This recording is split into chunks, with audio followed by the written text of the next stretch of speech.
TVM News in HD, sponsored by Montlick & Associates, helping Columbus families since 1984. Now, in high definition, coverage you can count on. This is WTVM News Leader 9. Guilty of reckless murder, that's the verdict in a fatal DUI trial out of Lee County. Hear what the victim's family had to say. That's straight ahead.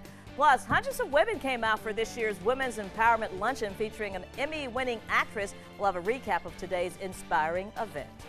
And as expected today, a little on the cool side, also still tracking some showers out there on the Radar Network. We'll tell you where they're heading and have your weekend forecast coming up.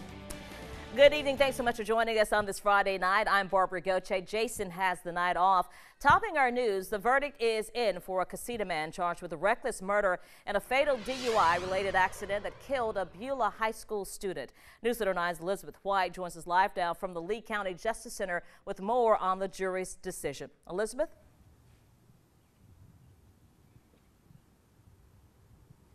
Well, Barbara, good afternoon. You know, the family of the victim in this case, Beulah High School student Andrew Pugh, they've been here since day one.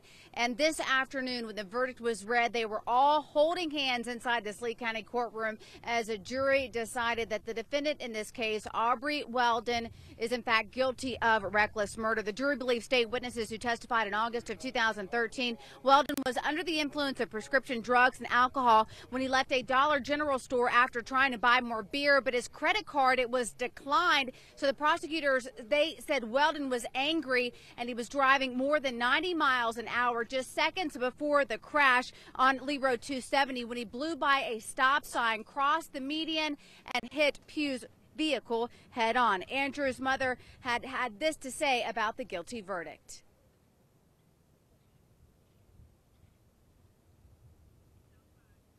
We're going to hear what Andrew's mother had to say about this guilty verdict coming up tonight on News Leader 9 at 6. Meanwhile, Weldon was led out of the courtroom in handcuffs. He will be sentenced at a later date.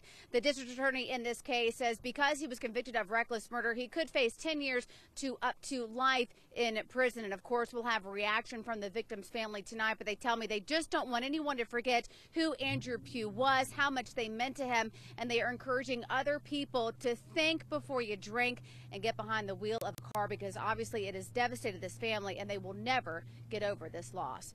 For now, reporting live outside the Lee County Justice Center, I'm Elizabeth White. That's such a tremendous loss. Liz, thank you so much. Well, a sea of women enjoyed a powerful speaker at the 13th Annual Women's Empowerment Luncheon at the Columbus Convention and Trade Center today. News Leader 9's Tasha Reed had the opportunity to speak with the keynote speaker, Emmy Award-winning actress Lynn Whitfield. And Tasha joins us now in studio with a look at how she inspired that huge crowd out there. Tasha? Well, that's right, and the event was put on by our media partner Davis Broadcasting, and more than 1,200 women were in attendance. I chatted with a few of them afterward about their experience. Take a look. This is your purpose. No, don't doubt it, believe it. Award-winning Lynn Whitfield touched hearts in Columbus today during the 13th Annual Women's Empowerment Luncheon. I felt empowered all over. She made me feel proud to be a woman, proud to be a black woman, proud to be amongst other women who are understanding and empowering. I just felt so good. This is the 13th year and I have not missed a year. Tamika Phillips brought her daughter and her niece to be around other positive women in the community. Whitfield talked about her failures leading to her successes, women's equality, and how she rose in history have pushed her to be great. We have to treat ourselves well and look at our own personal struggles, get through it, and through clearing the way, our personal purpose, why we are here, which is fueled by a passion and by what God deposited in us, moves us on to, defining our image. A group of young girls from the South Girard School in Phoenix City held multiple fundraisers so they could participate. They tell me it taught them a lesson of encouragement and hard work. And they tell me today, Lynn Whitfield pushed them to be all they can be in life. She gave me encouragement and she made me feel confidence about myself. I was inspired by her words because, like she told you, don't let people bring you down. Just stay for it and believe in yourself. I love the fact that she ended with words from Ruby Dee and Nikki Giovanni and how she went with the expressions that they gave. I just thought it was empowering all over.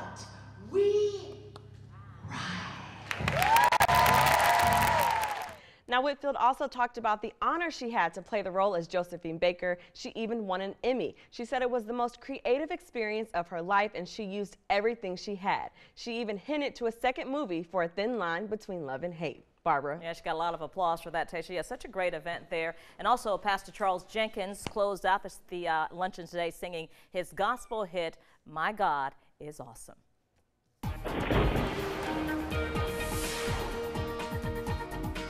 Well, today a great day to spend some time indoors. The weather outside not that great. Cloudy skies, some light showers and drizzle to deal with, and much cooler weather today compared to yesterday. 49 degrees at our Alpha Insurance Sky Cam up at Callaway Gardens. The high only at 51 today. Let's go over to TruView Max. We'll show you the radar view. Over the last couple of hours, we've noticed more rain and moving in. Unlike yesterday, no thunderstorms to deal with. No lightning or thunder with this, but we are watching more rain down to the south, moving off to the north. So if the rain is over where you are right now, more is on the way for us later on this evening and later on tonight. Let's check those temperatures out there. As we talked about yesterday, a lot cooler in most spots. 56 in Columbus, Auburn 55, 50 in Thomaston, but warmer the further south and west that you go. 62 down in the city of Eufaula. So for the rest of the evening, hang on to the umbrella, hang on to the jacket as well. Some improvements though in the forecast by Saturday and Sunday. We'll bring you your weekend weather when we come back. All right, Derek, thank you. Well, allergy season is here, and allergists say it's turning many into a sniffling and sneezing mess. All new at 5, News Leader 9's Emily Arroyo joins us live in studio with how you can prevent a major flare-up. And Emily, lots of folks suffering right now.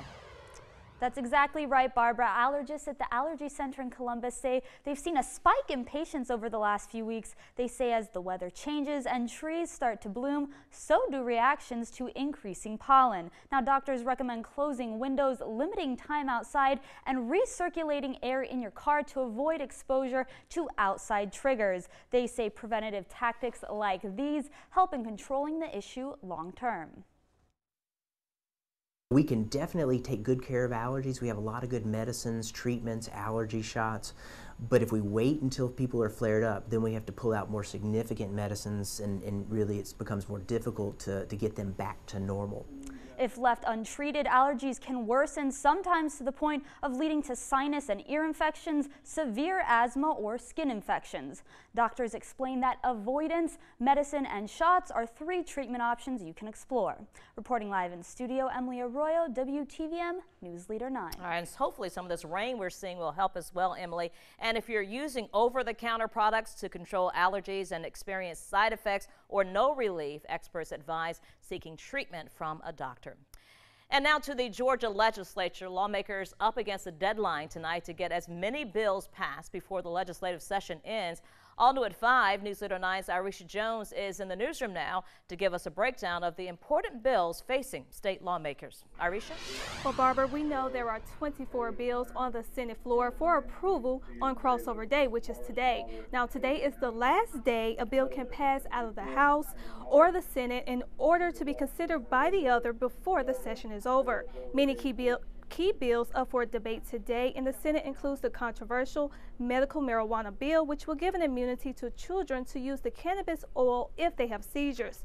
Senate Bill 63 will allow breweries to sell their own product on sites. That is also up for votes. The House is also working on several bills that are needed. That's House Bill 230. And that bill is a bill to give us some guidance on how we are to handle persons who have been wrongfully convicted in our state. 30 other states have a process, and we really don't have any standards in the way we do that. House lawmakers will also debate whether to expand the number of locations where the electric car Tesla can sell directly to Georgians. Also, if a bill passes both chambers, it will go to the governor to be signed into law. Reporting in the newsroom, I'm Arisha Jones for News Leader 9. Barbara? All right, Arisha, thank you. And don't forget, today is the last day for Muskogee County residents to cast an early vote on the Special Purpose Local Option Sales Tax, or SPLOST. Early voting continues until 7 p.m. tonight at the Citizen Service Center. If the proposed tax passes, people who shop in Columbus will pay an extra penny in sales tax. The money would go to fund several school improvement projects. If you can't vote early, you'll have to wait until Election Day on Tuesday, March 17th. In Alabama, the final leg of the Selma to Montgomery March ended today at the steps of the state capitol. The march was held by Martin Luther King III, Bernard Lafayette, and many others, singing "We Shall Overcome" as they began the last leg of that march. The march is a reenactment and recommitment to its ideals, with many holding signs promoting equality at the polls for all Americans. I think it's so important to remember that this is not just one event in history, that this is really a movement for strengthening the Voting Rights Act, as well as remembering and preserving our past. You know, 50 years have passed, but there's still a renewed assault on voting rights. The march began Monday at the Edmund Pettus Bridge in Selma.